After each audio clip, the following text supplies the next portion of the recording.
तो सुग्रीव ने हमारी मृत्यु का संदेश भेजा है। वाह, उस चींटी के भी पर निकल आए।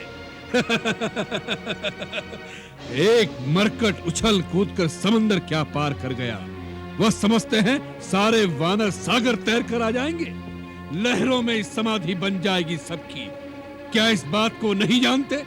उन्हें अपनी मृत्यु का डर नहीं है क्या? क्षमा करें महाराज, मैंने उनके सारे शिविर में ऐसा एक भी सैनिक नहीं देखा जिसके मन में किसी प्रकार का कोई भय हो। उन्हें अपने सेना नायक राम के प्रति एक अनकही आस्था है। उन्हें पूर्ण विश्वास है कि राम अपनी शक्ति से उन्हें समुद्र के पार अवश्य ले जाएगा। महाराज सुग्रीव ने तो यहाँ तक कहा, जो सबको भवसागर से पार ले जाते हैं, वो क्या हमें इस सागर से पार नहीं ले जाएंगे? लंका पहुंचने पर मैं स्वयं ही आपको रावण की सारी दुर्गबंदी के गुप्त स्थान बताऊंगा, जहां से उसका भेदन हो सकता है। परंतु सबसे पहला प्रश्न तो ये है कि हमारे और लंका के बीच ये जो अक्षोभ्य समुद्र है, इस विशाल जल राशि को सेना के सहित कैसे पार किया जाए? आप लोगों के पास तो आकाश मार्ग से आने जाने की विद्या है, परंतु हमारी सेना इस समुद्र को कैसे पार करेगी? प्रभु, इसका एक उपाय मेरी समझ में आया है। क्या? आप समुद्र से रास्ता मांगिए। समुद्र से रास्ता मांगू?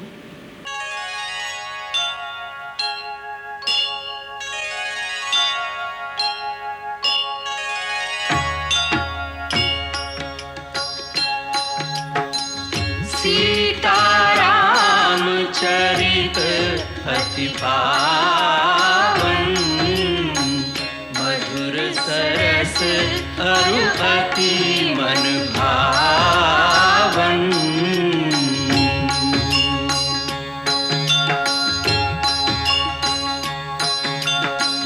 पुनि पुनि कितने हो सुने सुनाए,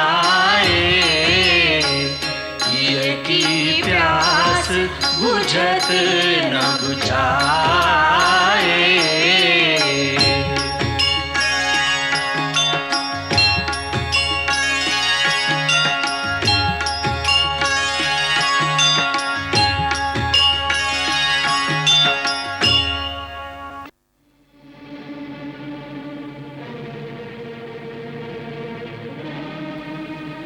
आप जो कह रहे हैं यदि वो सच है तो हमें इस समय क्या करना चाहिए?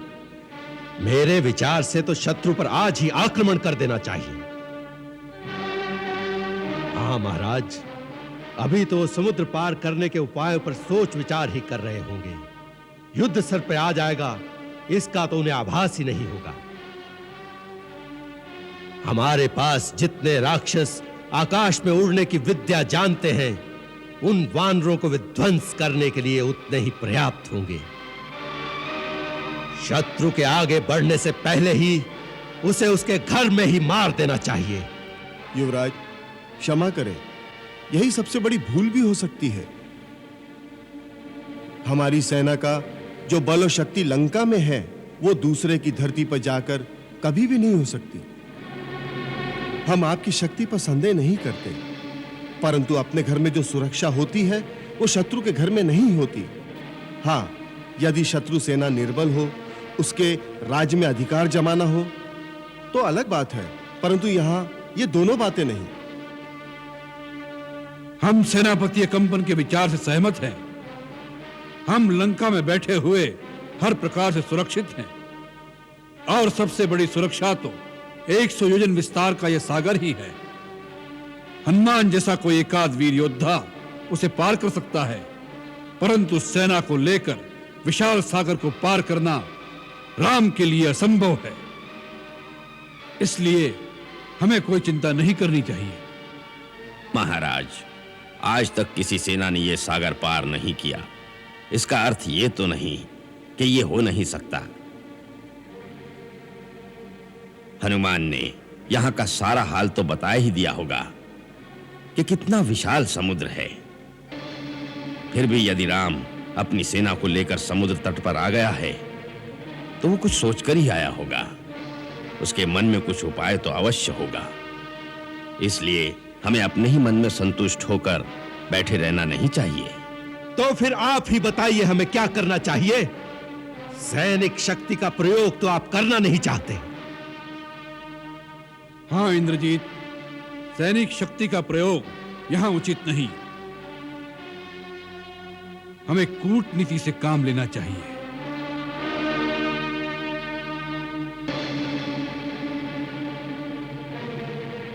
यदि हम नर और वानर के इस गठबंधन को किसी प्रकार तोड़ दें, इनमें दरार डाल दें, हम यदि सुग्रीव से अलग संधि करके उसे अपना बना ले तो इसका यह अर्थ होगा कि आपने राम की चतुराई को उसी के शस्त्र से मात दे दी। बस फिर राम, लक्ष्मण और विभीषण, तीन भिखारी एक आशाहीन जीवन को लेकर संसार में भटकते रहेंगे। शुक। जी महाराज। शुक, तुम हमारे गुप्तचर विभाग के प्रधान और सबसे चतुर मंत्री हो। तुम आसुरी विद्याओं में निपुण हो, अपनी इच्छा से रूप भी बदल सकते हो। इसलिए यह कार्य हम तुम्हें सौंपते हैं। सबसे पहले यह जान लेना आवश्यक है कि सुग्रीव के मन में कहां दुर्बलता है। स्त्री, धन, राज्य, वैभव, प्रशंसा, यश, जिस बात के लिए भी उस वानर के मन में दुर्बलता हो, उस स्थान का भेदन करके उसे अपने साथ मिलाने का कार्य तुम्हें बड़ी चतुराई के साथ करना होगा। जो आज्ञा महाराज। राजनीति और कूटनीति के दाव पेच समझा कर राम शिविर की ओर दूत को भेजा सिखा पढ़ा कर। शत्रु सैन्य बल दुर्बलताएं कुछ अज्ञात न छोड़ो। घर का भेद हुआ विभीषण तुम सुग्रीव को तोड़ो। तुम सुग्रीव को तोड़ो। रातों रात पार कर सागर पहुंचा दूत ठिकाने। जिनका भेद कोई ना जाने उनका भेद लगाने। उनका भेद लगाने।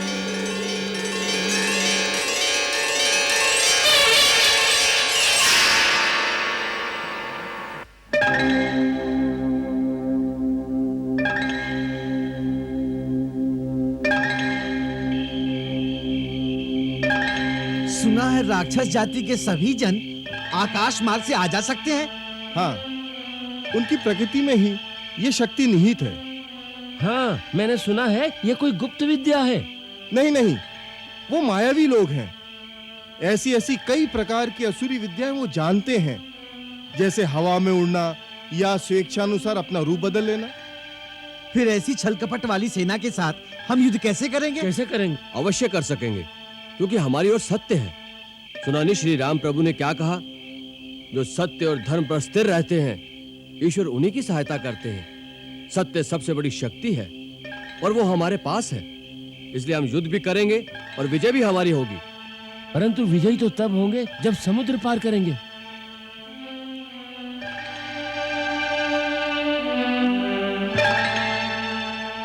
कहते हैं एक समय में अगस्त मुनि ने समुद्र को अंजलि में भरकर पी लिया था।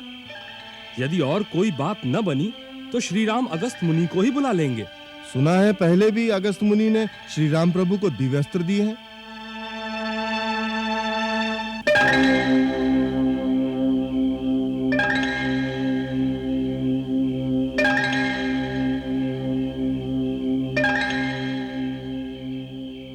अकेले हनुमान जी तो अपनी देवी शक्ति के कारण इतना बड़ा समुद्र लांग गए, परंतु और कोई वानरों में ऐसी चमत्कार शक्ति नहीं है। फिर ये समुद्र कैसे पार होगा? तुम श्री राम की शक्ति को नहीं जानते। वे चाहें तो सारी धरती को उलट पुलट कर दें और समुद्र उनके मार्ग में रुकावट नहीं बन सकता।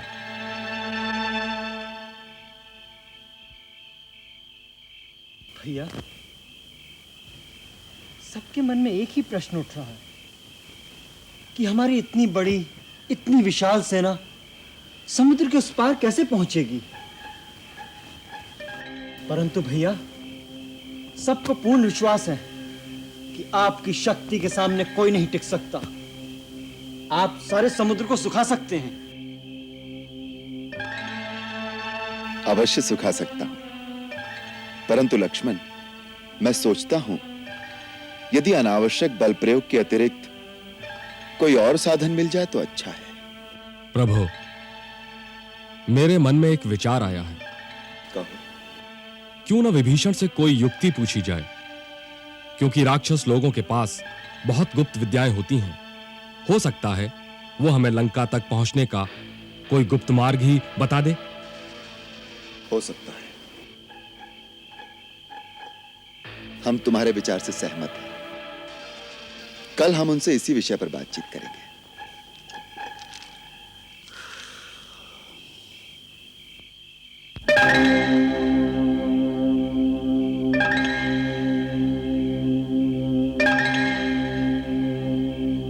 शुक, मित्र, अब जाओ विश्राम करो, रात बहुत हो गई है। जो आज्ञा प्रभु।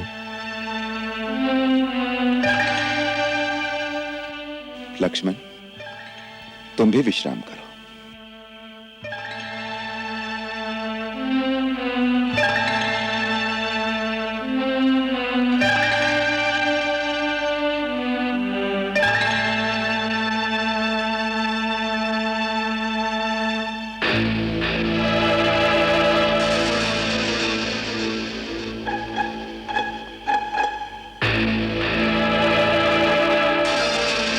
किष्किंधा नरेश महाराज सुग्रीव की जय हो।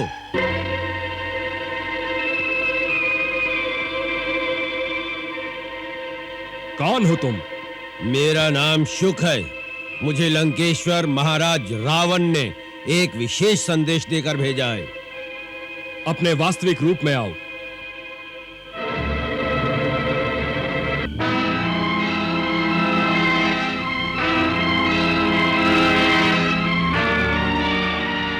सेवक का प्रणाम स्वीकार करें महाराज। दूत शुक, अपना आसन ग्रहण करो। धन्यवाद।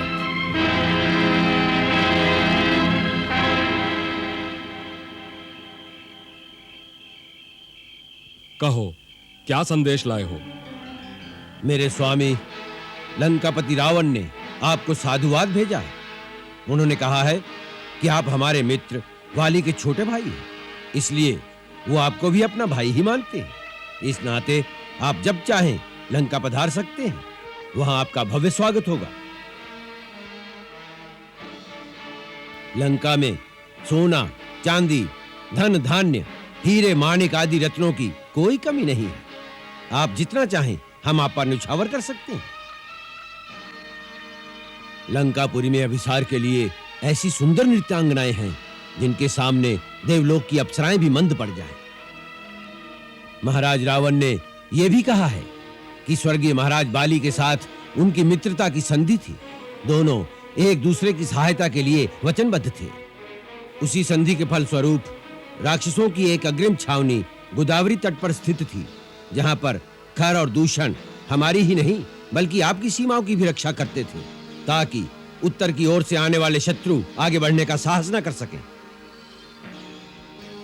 परंतु सुना है कि आप वो सब बातें भूलकर अयोध्या के 2 राजकुमारों के बहकावे में आकर अपनी सेना लेकर लंका पर आक्रमण करने की बात सोच रहे हैं।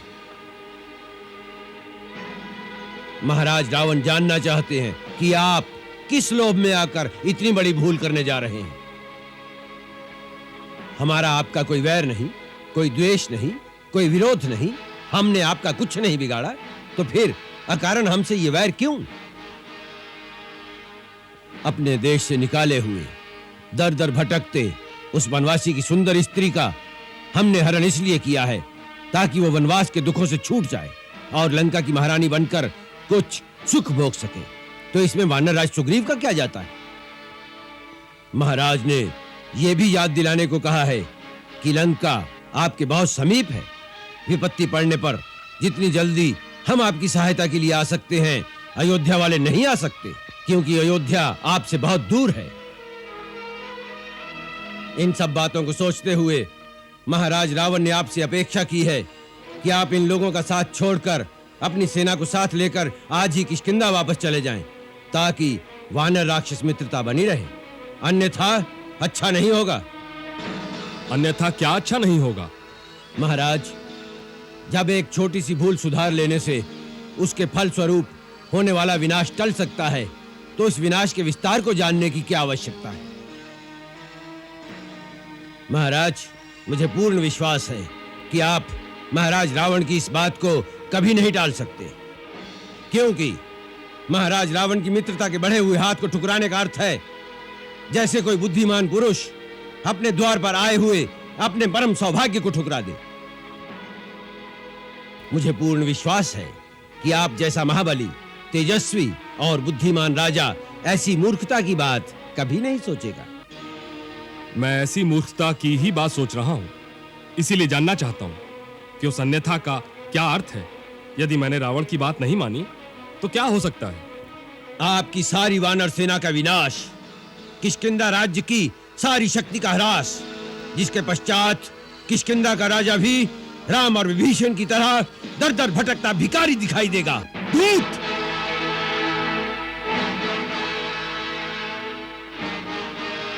क्षमा करें महाराज, आप ही ने विस्तार जानना चाहा था। हे सूर्यपुत्र महाराज सुग्रीव, आप अपने और अपने महान कुल के हित का उपाय सोचिए।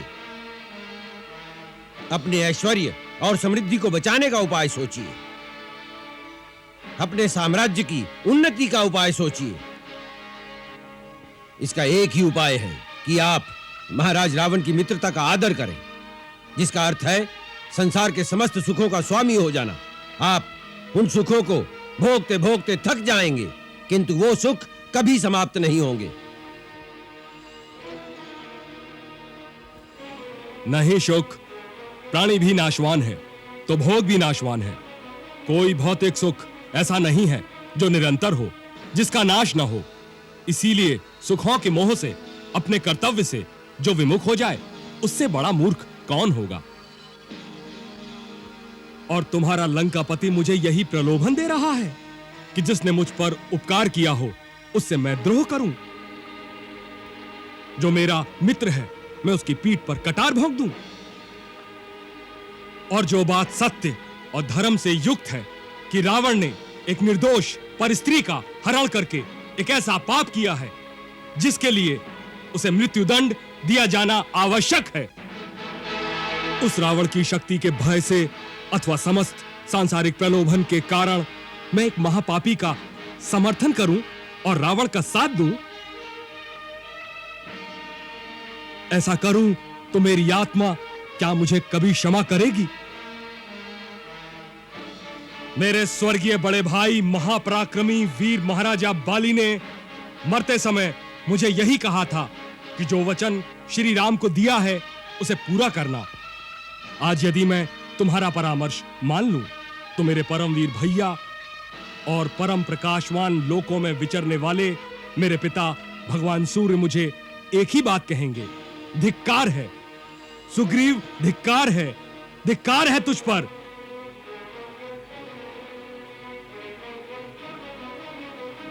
तुम्हारे राजा को हमारे हित की चिंता नहीं हो रही है, उसे अपने समूल नाश का भय व्याप्त हो उठा है। वो जानता है कि श्री राम प्रभु के साथ सुग्रीव का सैन्य बल नहीं, सर्वनाश की भीषण लपटें लंका को भस्म करने के लिए लपक रही हैं।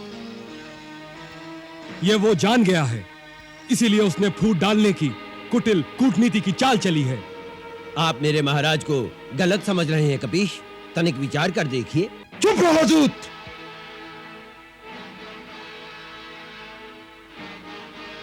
दूत का काम संदेश देना है, परामर्श देना नहीं। दूध बनकर ना आते तो तुम्हारी गर्दन उड़ा दी जाती। तुम्हारे राजा ने हमारी कर्तव्य परायणता और हमारी भावनाओं का अपमान किया है। लंकेश ने इस भावना से नहीं कहा महाराज। चुप रहो। जिस प्रकार अपने नरेश का संदेश लेकर आए हो, उसी प्रकार संदेश का प्रत्युत्तर जाकर उन्हें सुना दो। जो आज्ञा महाराज। अपने कुटिल कपटी कूटनीतिज्ञ राजा को कह देना, किष्किंधा का वानर अपना हित अनहित भली भांति जानता है। सावधान कर देना उस दुराचारी को। उससे मित्रता नहीं शत्रुता करके उसके दुष्कर्म का दंड देने के लिए किष्किंधा का एक एक वानर सैनिक उतावला हो रहा है। हमारी और उसकी मित्रता की कोई संधि नहीं है। हमारी संधि केवल श्री राम से है, और वो संधि केवल इस लोक की नहीं परलोक की भी है, क्योंकि वही तीनों लोकों के स्वामी स्वयं भगवान है। रावण से कहना श्री राम को अब भी पहचान ले। जो सबको भवसागर से पार ले जाते हैं, वह हमें इस समुद्र से पार नहीं ले जाएंगे क्या? जाओ रावण से कह देना कि विभीषण के आने से लंका बच गई है, परंतु रावण को तीनों लोकों में कोई नहीं बचा सकता। हमारा उत्तर तुम्हारे राजा की मृत्यु का संदेश है। और अपने राजा से यह भी कहना कि अब भी समय है। यदि अपने कुल और राक्षस जाति का सचमुच हित चाहते हो तो श्री राम प्रभु की शरण में आ जाओ, तो आप ही लंका के राजा रहेंगे। मुझे राज सिंहासन की कोई लालसा नहीं है। इससे कोई लाभ नहीं होगा विभीषण जी। आप तो जानते ही हैं कि महाराज रावण का हठ कितना अटल है। यदि वो धर्म और नीति को नहीं समझते तो लंका की जनता में और लोग भी तो होंगे जो इस बात को समझते हो। तुम उन लोगों को संगठित करके एक जनमत नहीं पैदा कर सकते जो सब मिलकर महाराज को समझाएं? उनके मंत्री तो हाँ में हाँ मिलाने वाले ही हैं। कदाचित जनमत की ध्वनि उनके कानों तक पहुंचे। मुझे क्षमा करें विभीषण जी, यदि मैं आपके विचारों से सहमत भी होता तो भी जिस स्वामी का मैं अन्न खाता हूं उसके विरुद्ध जनमत का ऐसा जाल रचना मैं अपने सेवक धर्म के विरुद्ध समझता हूं। अच्छा, ये तो बताइए कि इस समय हमारी सेना में तुम्हारे कितने गुप्तचर हैं? विभीषण जी, निश्चय ही आप मुझसे ये आशा तो नहीं करते होंगे कि मैं अपने गुप्तचरों का कोई भेद आपको बताऊंगा। हमारे गुप्तचरों को पकड़ना महाराज सुग्रीव के गुप्तचर विभाग का कर्तव्य है, और मेरा कर्तव्य उनकी रक्षा करना है, उन्हें पकड़वाना नहीं। महाराज, अब मुझे जाने की आज्ञा दें। जाओ।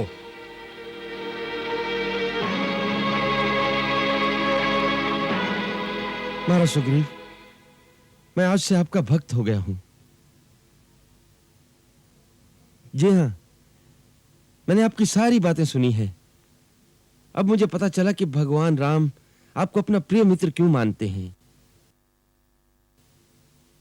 आप सचमुच उसके योग्य हैं। मेरा प्रणाम स्वीकार करें।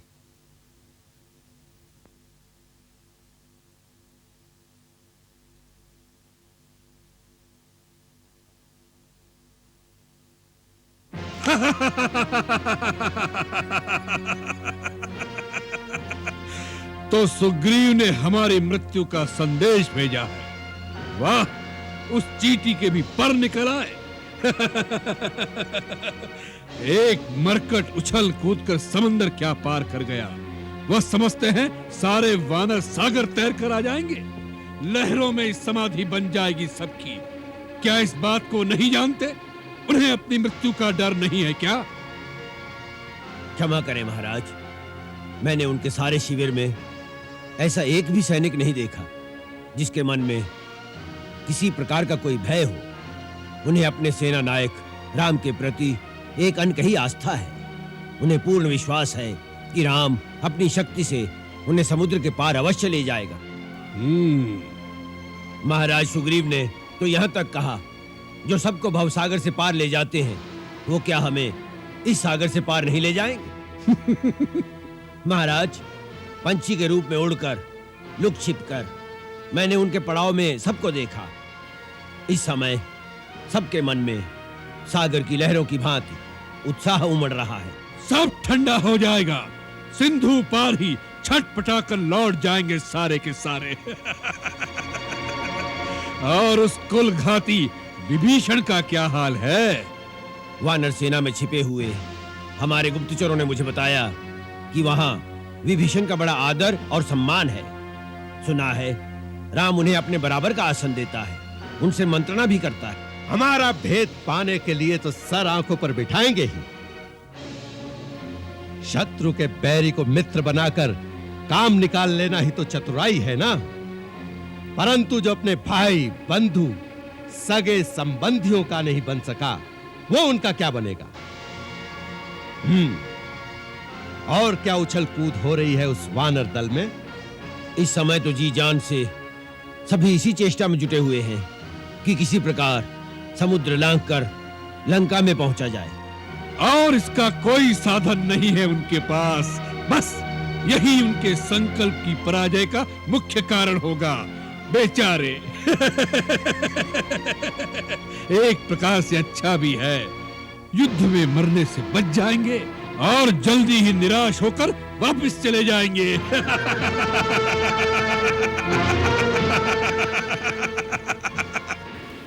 मित्र, आपने लंका की सेना और रावण की शक्ति का विस्तार पूर्वक वर्णन कर दिया है। लंका के चारों द्वारों पर जैसा सुरक्षा का प्रबंध आपने बताया है, वैसा ही हनुमान ने भी बताया था।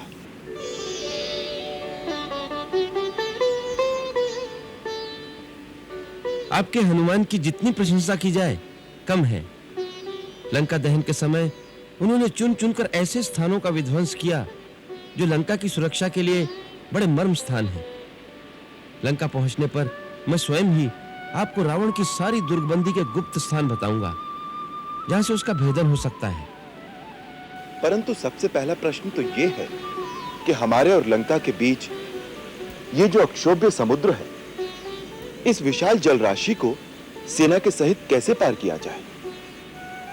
आप लोगों के पास तो आकाश मार्ग से आने जाने की विद्या है, परंतु हमारी सेना इस समुद्र को कैसे पार करेगी?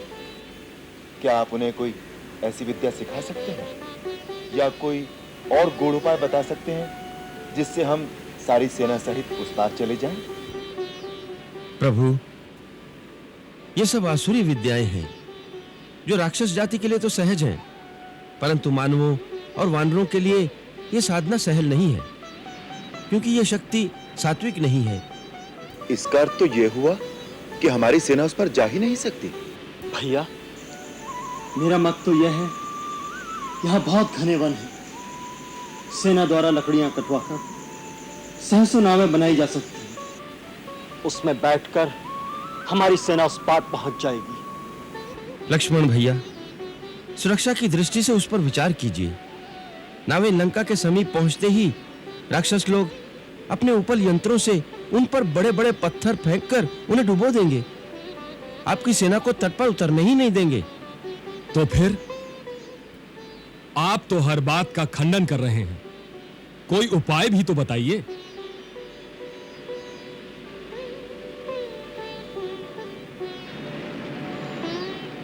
प्रभु, इसका एक उपाय मेरी समझ में आया है। क्या? आप समुद्र से रास्ता मांगिए। समुद्र से रास्ता मांगू?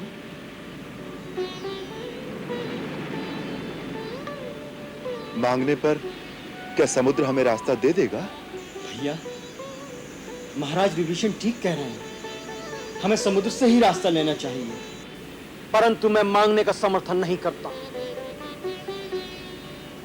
भैया, मांगने से कौन कुछ दे देता है, और फिर क्षत्रिय के लिए मांगना शोभा भी नहीं देता।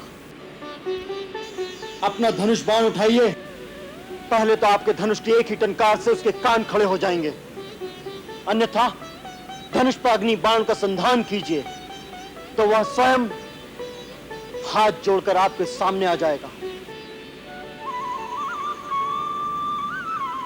लक्ष्मण, धनुष धारण करने का यह अर्थ तो नहीं कि जब जी चाहा बिना कुछ कहे सुने उठा लिया बाण और दे दी धमकी। मुझे महाराज विभीषण का मत उचित लगा है। यदि दैव ने सहायता की तो समुद्र अवश्य हमें मार्ग प्रदान करेंगे। दैव दैव भैया, दैव का भरोसा तो आलसी लोग करते हैं, जिनमें स्वयं कर्म करने का उत्साह और शक्ति नहीं, वही कायरों की भांति देव देव पुकारा करते हैं। नहीं लक्ष्मण, दैव की सहायता पर भरोसा करना न कायरता है न आलस्य। देखो, मनुष्य के पास केवल शक्ति कर्म करने की है। उस कर्म का फल ईश्वराधीन है। मैं तो इतना ही कह रहा था भैया कि हमारी प्रार्थना करने पर समुद्र रास्ता दे देगा, इसका क्या भरोसा है। 2 दिन पश्चात भी हमें ये शस्त्र उठाना ही पड़ेगा, तो इतना समय क्यों व्यर्थ में खोया जाए। इस युक्ति से बड़े अनाचार हो सकते हैं लक्ष्मण। दूसरे को अवसर दिए बिना ही उसके विरुद्ध शस्त्र उठाना अहंकार जनित अत्याचार का सूचक है। सच्चे शक्तिशाली को अपनी विनम्रता कभी नहीं खोनी चाहिए। और पहले महाराज विभीषण से यह तो पूछ लो कि उन्होंने किस भरोसे पर समुद्र से प्रार्थना करने का परामर्श दिया था। प्रभु, समुद्र आपके कुल में बड़े हैं, एक प्रकार से आपके पूर्वज और कुलगुरु भी हैं। आप जिनके वंशज हैं, उन महाराज सगर ने ही इस विशाल महासागर को खुदवाया था। अतः उनके समुद्र पर बहुत उपकार हैं। उन्हीं की कृपा से सिंधु ने पृथ्वी पर इतना विस्तृत स्थान पाया है। इसलिए मुझे पूर्ण विश्वास है कि समुद्र अवश्य आपकी सहायता करेंगे और आपकी सेना को उस पार जाने का उपाय बताएंगे। मित्र, हमें आपकी ये बात अत्यंत प्रिय लगी। लक्ष्मण, मेरे लिए यही कुशा का एक आसन बिछा दो। मैं यहीं बैठकर समुद्र की आराधना करूंगा जब तक वो प्रसन्न होकर हमारी प्रार्थना स्वीकार नहीं करते।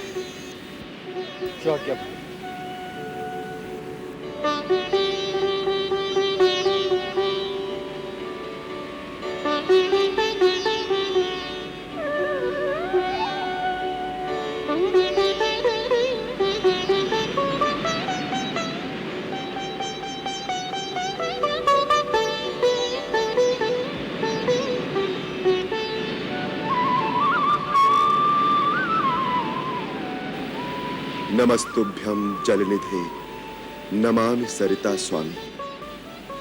हे महासागर, मैं महाराज सगर का वंशज दशरथ पुत्र राम अपने भाई लक्ष्मण सहित आपकी शरण में आया हूं। हे रत्नाकर, मेरे पूर्वज सगर द्वारा आपकी उत्पत्ति हुई है। आज रघुकुल पर आई हुई विपत्ति का निवारण करने के लिए एक विशाल सेना लेकर लंका पर धावा बोलने के लिए आप मुझे अपने जल में से मार्ग देने की कृपा करें। आपको प्रसन्न करने के लिए मैं अन्न और जल का परित्याग करके यहीं बैठकर आपकी आराधना करता हूं। मेरी प्रार्थना स्वीकार करो जलनिधे।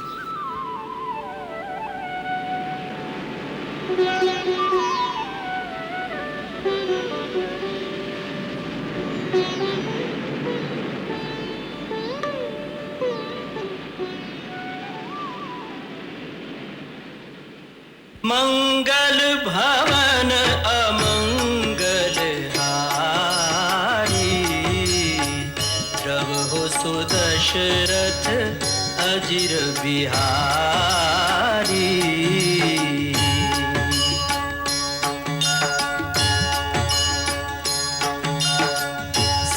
सीताराम चरित अति पावन, मधुर सरस अरु अति मन भावन।